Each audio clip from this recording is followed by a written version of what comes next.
Assalamualaikum warahmatullahi wabarakatuh.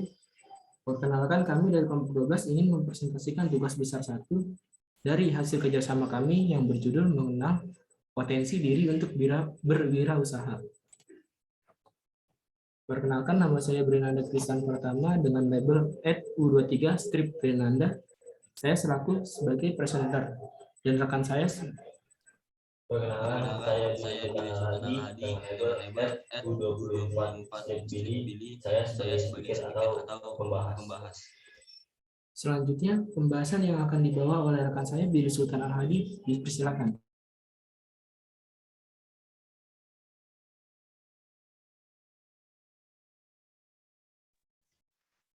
Dengan judul potensi diri untuk berwirausaha, yang pertama kita harus bisa mengenal diri sendiri. Dalam mengenal diri sendiri itu ada berbagai faktor-faktor atau aspek-aspek. Yang pertama, kita harus menyadari dan memahami bahwa setiap manusia terdapat kepribadian yang unik, yang artinya dalam setiap manusia atau setiap orang itu memiliki kepribadian masing-masing yang semuanya itu berbeda dan tidak mungkin sama. Lalu yang kedua, kita harus mengenali diri kita sendiri, diri kita sebenarnya dan bagaimana cara orang menilai kita. Yang ketiga, kita perlu mengetahui kekurangan diri kita, seperti siapa saya dan apa yang harus kita pelajari untuk memperbaiki kekurangan diri kita tersebut. Lalu selanjutnya yang keempat, kita harus mengetahui minat dan bakat pada diri kita sendiri, agar nantinya ketika kita berwirausaha, kita tidak melewati atau melakukan hal yang tidak kita minat dan sehingga itu menjadi hal yang sia-sia. Lalu yang kelima, kita perlu mempelajari reaksi orang lain terhadap apa yang kita lakukan atau kita katakan. Karena dengan kita menjual sebuah barang atau jasa kepada masyarakat yang umum, dengan itu masyarakat juga harus memperhatikan apa yang kita lakukan dan kita katakan. Next. Selanjutnya, setelah mengenali diri sendiri, lalu kita mengenali kewirausahaan. Pengenalan kewirausahaan adalah suatu disiplin ilmu yang mempelajari tentang nilai, kemampuan, dan perilaku seseorang dalam menghadapi tantangan hidup untuk memperoleh peluang dengan berbagai risiko yang mungkin dihadapinya. Seseorang yang menjadi entrepreneur adalah orang-orang yang mengenal potensi dan belajar mengembangkan potensinya untuk menangkap peluang, serta mengorganisir usahanya dalam mewujudkan cita-citanya. Next. Lalu selanjutnya ada pengertian konsep diri. Self-concept atau konsep diri adalah cara dan sikap seseorang individu dalam memandang dirinya sendiri. Pandangan atau perspektif diri meliputi aspek fisik maupun psikis, seperti mengenal karakteristik individu itu sendiri, tingkah laku atau perbuatannya, kemampuan dirinya, dan sebagainya. Tidak hanya mencakup kekuatan diri individu itu saja, melainkan kelemahan atau kegagalan yang ada di dirinya. Boleh next. Lalu selanjutnya ada komponen konsep diri. Yang pertama ada ideal diri. Ideal diri adalah persepsi seorang individu mengenai bagaimana individu tersebut semestinya berperilaku berdasarkan pada standar pribadinya dan terkait dengan cita-citanya. Pembentukan ideal diri ini mulai ada sejak individu itu berada pada masa anak-anak dan dipengaruhi pula oleh individu yang berada di sekitar dirinya. Lalu yang kedua ada harga diri. Harga diri atau biasa disebut sebagai self-esteem ini adalah persepsi seorang individu akan hasil yang dicapai dengan menelaah seberapa banyak kesesuaian perilakunya dengan ideal dirinya. Harga diri ini memang terbentuk sejak kecil sebab adanya perhatian dan penerimaan dari individu dan lingkungan sekitarnya.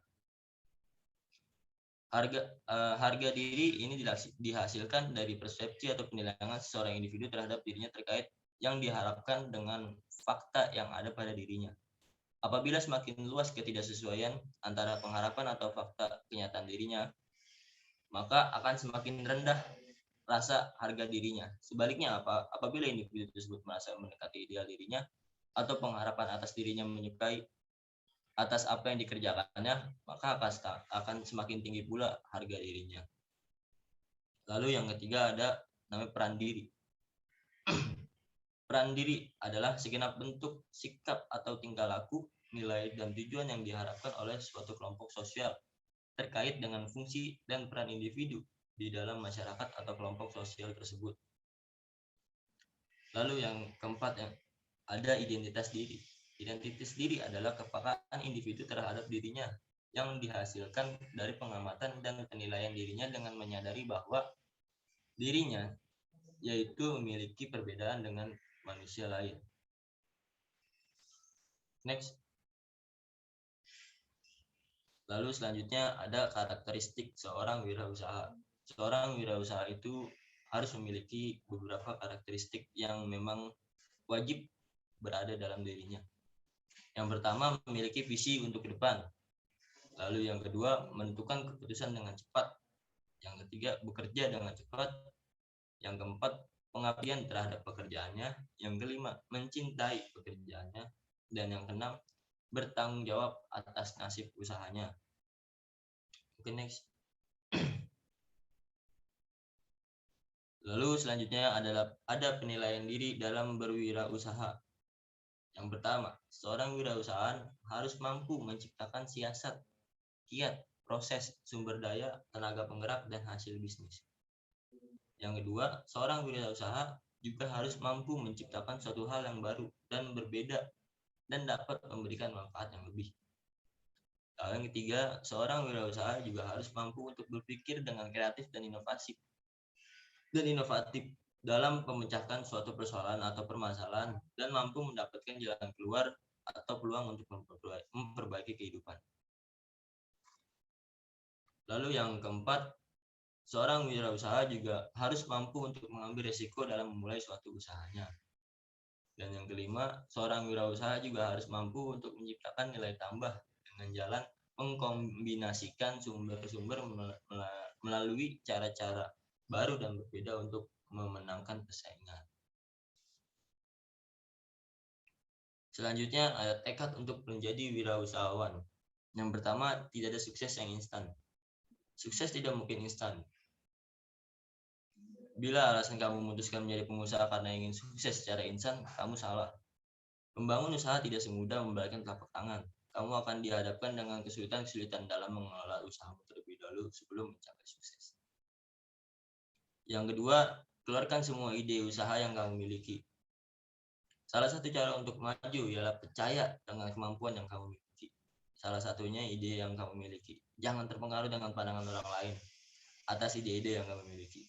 Anggap pandangan orang lain di luar sana itu dengan wajar, sebab tidak mungkin ide yang kamu miliki dapat langsung terima, apalagi disukai oleh orang banyak. Yang ketiga, pahami kebutuhan pasar. Memahami kebutuhan pasar konsumen menjadi salah satu daya tarik bagi usahamu. Pastikan kamu mampu melihat peluangnya. Kamu perlu mengerti keinginan konsumen meskipun itu berlawanan dengan ide kamu. Rasa percaya diri yang tinggi saja tidak cukup. Kamu harus tetap mempertahankan logika dan rasionalitas. Jangan membuat usaha berkaitan dengan barang atau jasa hanya sekedar kamu menyukainya. Lalu yang terakhir, berani mengambil keputusan. Berani mengambil keputusan bukan berarti kamu tidak mau belajar atau dengan orang sekitar.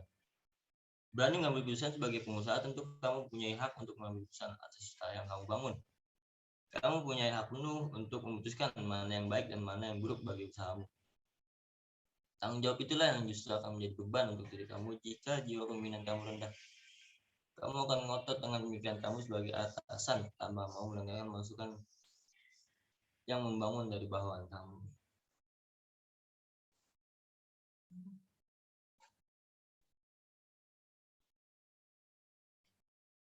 Sebentar, ada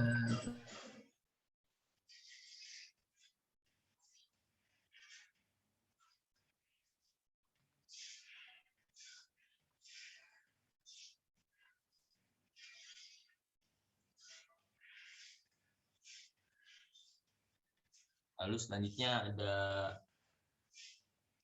motivasi atau kata-kata bijak dari Khairul Tanjung, seorang pengusaha yang sukses di Indonesia ini, yaitu modal utama pengusaha adalah jangan cengeng dan jangan mudah untuk menyerah. Sekian dan terima kasih presentasi yang bisa saya sampaikan.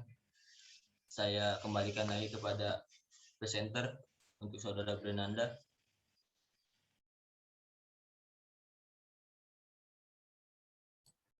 Ya, mungkin sekian dari kelompok kami, kelompok 12. Terima kasih. Wassalamualaikum warahmatullahi wabarakatuh. Mohon maaf bila ada kesalahan baik disengaja maupun disengaja, karena kesalahan datang dari manusia dan kebenaran milik Tuhan. Wabillahi taufiq hidayah. Wassalamualaikum warahmatullahi wabarakatuh.